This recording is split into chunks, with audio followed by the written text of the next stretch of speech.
We'll be live in 1, 2.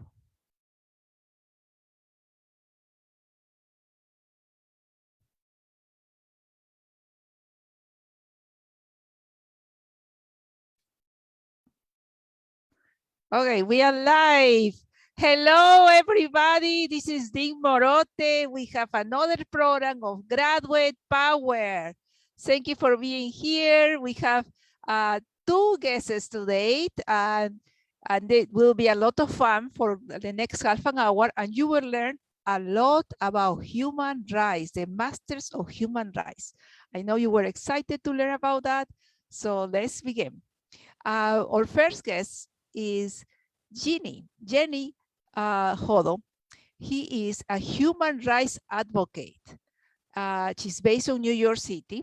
She currently works for the Rockefeller Center and is an active between John Jay communities. Thank you, Jenny, for all the work you do for us. She served as a chair of the Graduate Students Committee in 2019-2020. Prior to John Jay, she has worked with Intersections International. During this time, she was in direct connection with women who have been victims of sexual violence in their home countries. Eugenia, or Jenny, was an intern at the United Nations in 2008 on gender-based violence for post-war victims. She's passionate about women, domestic and international issues. Welcome. Oh. Dean Morote, thank you so much for having me and for your kind introduction. It's an absolute pleasure to have this conversation with you and also with everyone who has decided to join us this afternoon in learning more about my experience within the Human Rights Program and that will hopefully resonate with their experience as current or prospective students as well. So thank you so much for having me, and I look forward to chatting with you. Okay, good. So our next guest, our guest is Dr. Hamilton Merilos. I know Hamilton for a long time because I actually a long time ago, I was working a doctoral program. So he was one of my former students, and now he went around the world, and he currently is the career advisor of the Master of Human Rights students. Hi, Hamilton. You can unmute yourself. Hi, everybody. Hello. Hi, I'm Dr. Hamilton. So we will have a lot of fun today. And yes. What I would like to begin is with Jenny. Could you please tell us about yourself? I know we is talking about the things that you do, but we want to hear it from you. And what's your current position that you have and when you graduated? Yes, thank you, Dean Morote. My relationship with John Jay actually started in 2017 as both international and transfer student from out of country. I did 2 years in international criminal justice. And that was the experience. That was my experience in the bachelor's levels of studies. After taking about a year or so break, I decided to continue my master's studies at John Jay. And I did a lot of self-reflection about what did I wanted to do for my master's, because it's a very specific point in life where one should realize exactly what do they want to do for their career. So for me, it was human rights. I kind of rushed through my experience in human rights just because I was very passionate about it. So I completed my master's in about a year and a half. Wow. And then unfortunately, we all know that the pandemic hit, so I graduated at home, but what a fun experience. Currently, I am in upper management with the Rockefeller Center in their diversity and inclusion programs. My job is basically to make the connections between Rockefeller Center and nonprofits to see what are some of the areas that we as an entity could give back to the community while still maintaining our compliance as a commercial real estate brand. Other than that, since graduation in 2020, I have tried my best to stay active and connected with the John Jay community.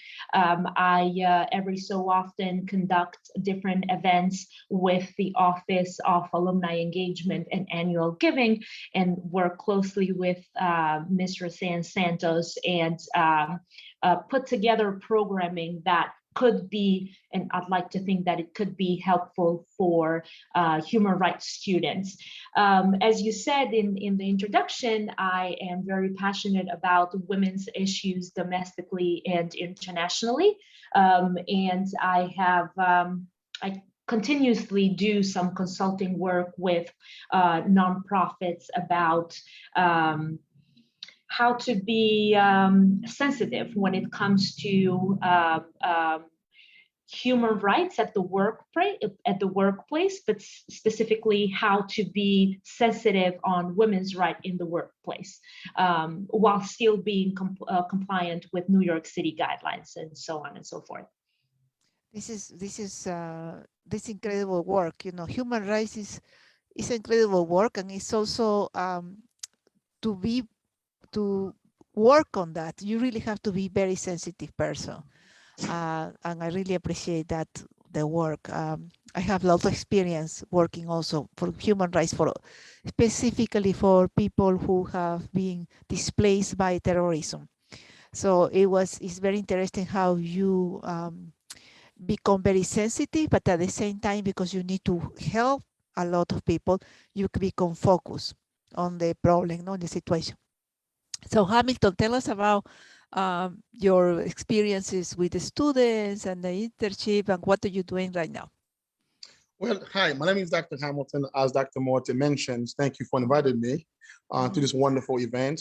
So I am a social worker for 20 years. I have traveled many countries: Dominican Republic, Haiti, Morocco. As you know, Haiti is a country that is in turmoil. Haiti has a lot of issues, kidnapping, killings, and rapings. So most of my job for the past 20 years have been helping people and focusing on human rights. So, right now I'm currently working with the grad student right now at junior college, which I enjoy doing. And we have some wonderful students, and they're great, they're wonderful. And, they're really passionate about changing people's life. That is focused on human rights and advocating for people, defending people.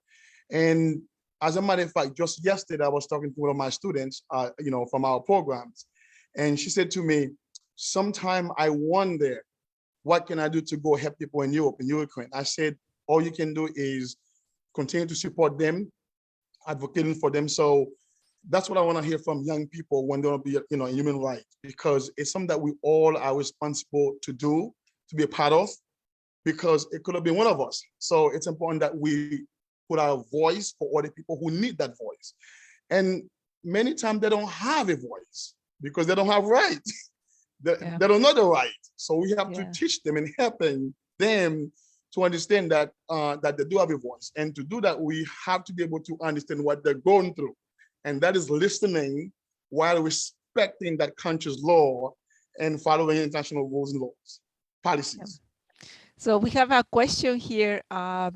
They say that in the introduction, I was talking about Jenny doing an internship. People are interested, how the internship experience helped you with your new position and what you were doing in the internship. Thank you, Dean Morote. My internship was in connection with the United Nations, and where I was in direct contact with gender-based violence victims who unfortunately were mainly women from different countries. And having that experience helped me in two levels. First and foremost, personally, because I felt like connecting with them made me a better person. And secondly, it did help me professionally because I learned a lot about compliance and treaties, and especially compliance when it comes to the United States, and how this country goes about ratifying or not ratifying certain treaties that are not in compliance with domestic laws. So the internship was a very eye-opening experience, if I may summarize. It had a lot of good moments and sad moments. Unfortunately, some of those sad moments continue to be present to this day because, as we all may know, the United States does not sign and ratify a lot of international treaties when it comes to the rights of women, especially those in connection to genocides and crimes against humanity. But that could be a topic for another time. Yeah. But going back to my experience, it was very eye-opening, and there was a lot of growth in that experience. And I know that current students or prospective students are always in, and they should be in the lookout for more internship, because that's where you actually learn firsthand what you practice firsthand what you learn in the John Jay classrooms. Thank you very much. And I see your teacher says fierce advocate for something, for justice. Yay. Yeah, I also have my teacher here. Oh, you cannot see it. Oh, let me see. John Jay. Dean Morote. I'm very proud working on John Jay. So the students were, the people here were very excited to hear the experience in the internships. Hamilton, in your experience, how people can get internships in these areas? Well, you know, having been in this field for 20 years, I got to tell you, as Jenny was saying, doing an internship is so critical, so essential. Now, what that is, this is the place where you learn how certain things work, the process, law and policies. And you get to work with different people from different countries, like Europe, you know, from Latin America, from, you know, South Asia, you know, from Western Europe, from Eastern Europe. So going to internship is very, very, very critical. So I do have a few of places that actually, if anybody interested, that can do an internship. And these places are very welcoming, like Catholic Charities, Lutheran Services, United Way, even the Red Cross, Oxfam. These are some of the big companies that actually willing to take students who are going to be graduating or who are going to be graduating and to get involved. And that's the best way to prepare yourself to go out there and defending human rights. And at the same time, I gotta tell you, John Jay is one of the premier colleges that I've ever worked for. Why is that? It really helps kids to focus on one goal, and that goal is your future. And that future is for me to help people that are vulnerable. And that's what really makes me happy about being there in part of the team part of the team in John Jay College. So if anybody interested, please reach out to me. I can help you. I can link you to many companies in New York City and Miami. We have a huge one in West Miami and Havana Center. We can link you into that as well. We have a one called Little Haiti. Haiti has a lot of problem. We can link you that. We can help you get in there too as well. So I'm pretty well connected with many companies that that can help you to get internship.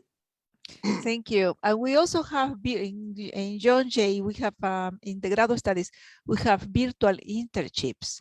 And every Tuesday they're doing orientation. So please check the calendar. So people who can do, because now the pandemic, we make agreement with several places around the world so that you can do the virtual internship. So this one question is because Jenny, you were mentioning about policies and procedures and all of these things they wonder how challenges is the master program. What kind of things do you learn that help you to do this job? Thank you, Dean Morote, for that question. You know, the program of the master's studies at John Jay in human rights, it's relatively new, and obviously with many other new programs, that's always work in progress until the program finalizes itself. I can speak for my experience. The program was challenging in many levels. I guess the not the challenging aspect, but a very good intersectionality that human rights students have the chance to go through within the program is that coordination between the masters in ICJ and human rights, that it's critical, that always needs to be there, and that's helpful for whatever work you decide to do after your master's program. So the skills that I gained by taking those classes, both required and electives, I think helped me a lot in understanding fact-finding, grant writing, report writing, or what have you in real life, in a job outside of your student life. So I think that was one of the challenge, if we're calling it that way, during the master's program. But then, not a challenge at all, but a skill that I mastered, I want to say, is connecting with students coming from all over the world. And I know that John Jay, it's #1 for gathering and creating a community that is as international as it could be. And we're located right in the middle of New York City. So connecting with many other fellow students that were coming in from all over the world with different backgrounds, but were at John Jay for the same mission, and I was there, was really helped me master my people connecting skills. So these are 2 points that I can say. I mean, I can go on and on about the program because I'm really passionate about it, but connecting with people, one, and taking those ICJ classes were the top 2 for me. That's great. They're asking, what about the background? What backgrounds they have to have in order to apply for the master? Yes, thank you for that question. Your background in terms of what you went to school for your bachelor's is, I don't want to say irrelevant, but it doesn't really matter if you want to get a master's in human rights. First and foremost, the program does a really good job in doing intro-level courses in the master level that would prepare you for the upcoming semesters. So nothing really to worry about what you went to school for your bachelor's. And secondly, the only other requisite that one might consider having is just being passionate about human rights and being, having that element within you that you want to help other people. It's either you have it or you don't. If you have it, then the masters in human rights at John Jay will help you shape it, and the John Jay will train you how to gather that knowledge and translate it into what the community, what the world, what the NGO, what the company needs from you in that aspect. But just doing that self-reflection about, are you really meant to do this job or are you not? That's true. So I'm wondering, since we're talking about people, we really have to have these people skills, the people, not only caring for the people, for people skill. Not necessarily, it doesn't matter if you were introvert or extrovert, but that's the love and passion to help others. How, Dr. Hamilton, how do you, in a job interview, for example, you show that you have that people skills? What would be the advice that you give it to future candidates?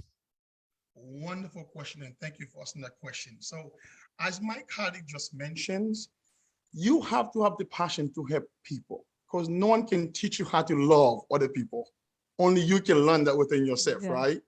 Because it's something that you either believe in or born with. And if you believe in it or you're born with it, you can do a lot to change life. And so when I talk to a student, it's just listening to them and then hearing where they're going and where they have been. And I'm able to kind of direct them and help them, you know what, listen, maybe if you do that, if you do A, maybe B will happen. But it's really up to them to take that route. I think our job as leaders, as educators, is to kind of give them guidance, be there for them. And to add to my colleagues, the most important that I like about John Jay College, we are in the middle of New York City, a big city, Yeah. right? Yet it's a small community. And the professors are very hands-on. So every doors are open. If you have questions, we're gonna help you. We are there for you. And I have been to other school, I don't see that. So when you have that support system there from everybody, from maintenance to professors to chair to dean, it's critical to your success. So this is one thing I like about John Jay. But apart from that, you have to have the passions and you have to believe in it. And if you believe in it, you can do many things to improve people's life, even your own life, you know, and the process of doing it. That's excellent. That's excellent. So, Jenny, if you were in the position of hiring new graduates, what skills and knowledge provided by the Master on Human Rights would you be looking for the prospective new hire? Thank you very much, Dean Morote. I hope I'm very soon in a position that I would hire graduates, and I am saying it publicly. I'm biased towards they're taking your name now. They're taking your name. The skill sets that I would be looking for, definitely the specificity of a certain field, meaning that human rights is such a general concept with many little bits and pieces inside that when it comes to hiring, especially in the private sector, there needs to be some sort of a designated area where you can become an expert. That being said, you know, health rights, women's rights, children's rights, you know, compliance when it comes to disability rights for private companies and what have you. So really having that training for a certain human rights set that you're focusing on is something that I look forward into the hiring process. That being said, that's not obviously something that, you know, a student can gain right after completing the master's studies for human rights at John Jay. But coming back to the beginning of our conversation, that's why doing as many internships as possible during the time that you're completing your studies is important, because that's where a student gains those skills when it comes to dealing specifically with a certain problem and knowing exactly how to go about it that come in place. So really just while you're in the program, just making up your mind about what set of human rights do you want to become an expert at, and really go for that set. And then the hiring process, it's a piece of cake after that. That's excellent. So the advice is you have to looking, what do you want to be expert? So what do you are passionate? And start learning more and more on that specific area.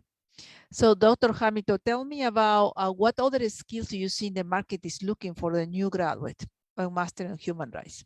Yes, as my colleague mentions, I used to be a recruiter, right? So I do a lot of hirings for companies and regarding what human rights and social work. So what we look for when somebody come to our door, we look for motivation, passions. I can give you all the money in the world, but if you have no passion, no motivation, you don't care, right? So it's important that we see that, and we see it by the way you answer the question, how you talk to us, and how you compose yourself, which is what I teach our kid in John Jay. When you go to a job interview, how you prepare yourself, it's very important, right? And how you ask questions and how you respond to the questions, very important. And keeping eyes contact is critical. So we're pretty big at John Jay in preparing our students to go out there and facing the real world. It's one thing to teach, learn in the classroom, but when they go out there in the real market, yes, things become challenging. Why? Because that same job that you want, there are 10 more thousand people that want that job. We want John Jay to get that job. So it's important to us, the job, to get that job. So as my colleague mentioned, there are about 25 fields in human rights, 25 fields. I can mention a few, activism, communication officer, finance officer, grant writer, research. You have to choose something. And if you can choose something that you can focus on it, it's gonna help you to prepare to do what? For you to get that job. And number one, as I mentioned, being passionate, knowing and having knowledge about what you wanna do is critical. So when I meet with students, and I usually ask them, have you done any research about that topic, advocating for human rights? Have you looked at the topic? Have you looked at other people's writing? And they all say, yes, I have done that. So let's talk about that. As a matter of fact, Dr. Morty, just last Friday, I had one of our students, a wonderful student, who actually was struggling about not knowing what to do. And I said to her, tell me, what have you been doing for the past 10 years? She said, well, I have been a paralegal. Well, there we go. If you're being human rights, so let's be a lawyer for human rights. Become a lawyer. And she applied for a job. She got that job yesterday. Wow, you see? Yes, as a paralegal. So her job is going to be working in the detentions and advocating for people who are vulnerable, that for immigrants and for undocumented immigrants, for anybody basically. So this is what I love to see, is for us to meet with the student and kind of guide them how to answer the questions, how to prepare for the interview, what question that they might ask them, and how to respond.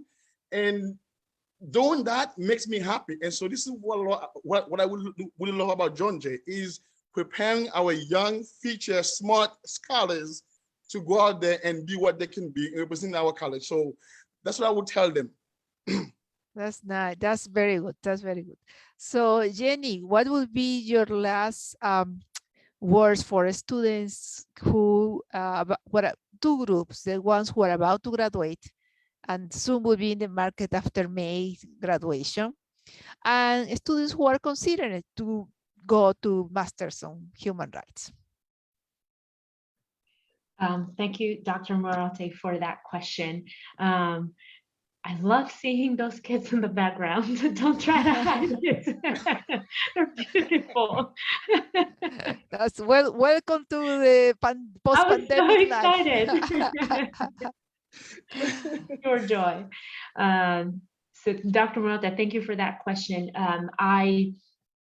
First and foremost, I would like to tell every student that is watching us or is going to watch us at a later time or has heard about human rights or whatnot, to never hesitate to contact me personally if they think that they would be helpful in their journey of applying or graduating or picking classes or word of advice for professors or whatnot. I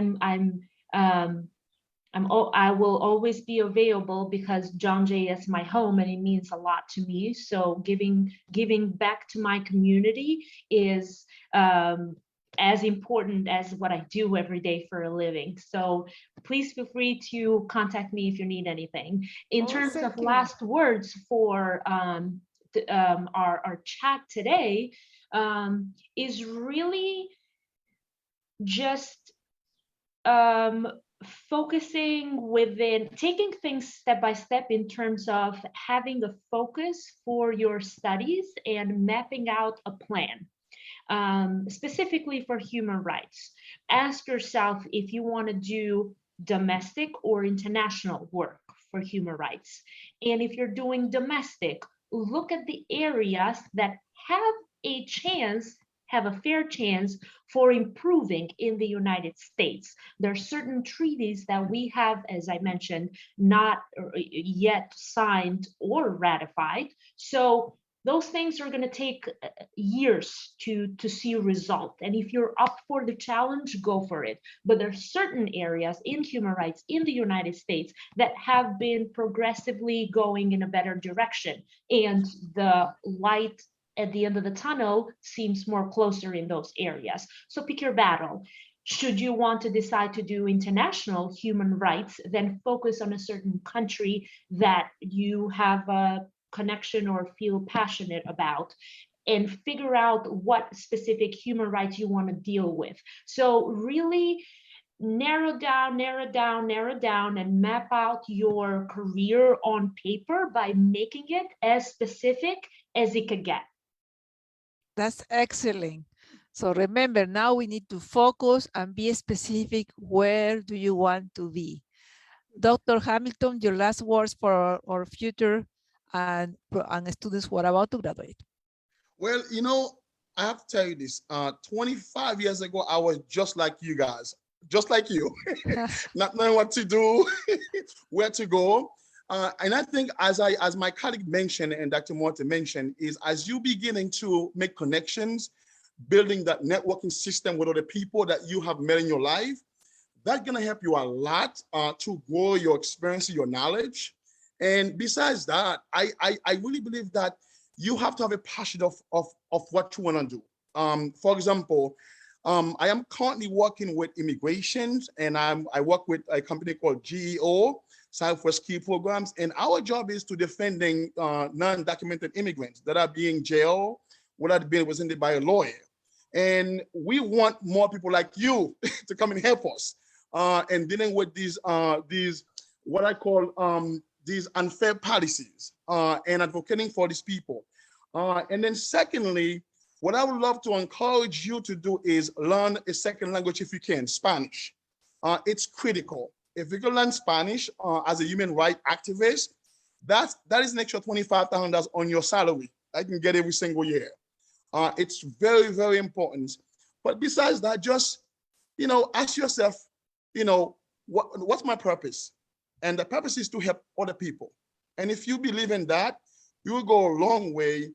And Dr. Moate, if you want to give them my information, my number, my email, I'll be more than happy to work with them or anyone. I do speak Spanish. I speak French, Haitian, Creole, and English, 4 languages I speak. I'm currently learning Arabic because I'm currently in Morocco right now in Casablanca with my family. So we here on a trip. But to tell you the truth, if you want to work in countries like Mexico, Honduras, Guatemala, even Haiti, there is a need there. And by the way, some of you guys, if you're on your internship, they can pay you too, by the way, get some money while you're doing that too. So it's not really free, some of them. So please give them my information. Let me know how can I help them. I can guide them. I can support them anywhere that I can. Thank you. Thank you. We will have the information you will see in the bottom of the live. You will have the information of Jeannie Holo. Thank you very much, Jenny, and Dr. Hamilton as well. And I really appreciate you. I know you guys are so busy, but you have given us this half an hour. Is very useful for our future students and also not only our prospectives, but the students who are already and ready to graduate. And thank you, everybody. Please, thank you for being here. If you have more questions, we will send it. You can send it directly to them. Yeah, they're very excited. They're saying, thank you very much. Okay, bye-bye. Bye. Bye, thank you.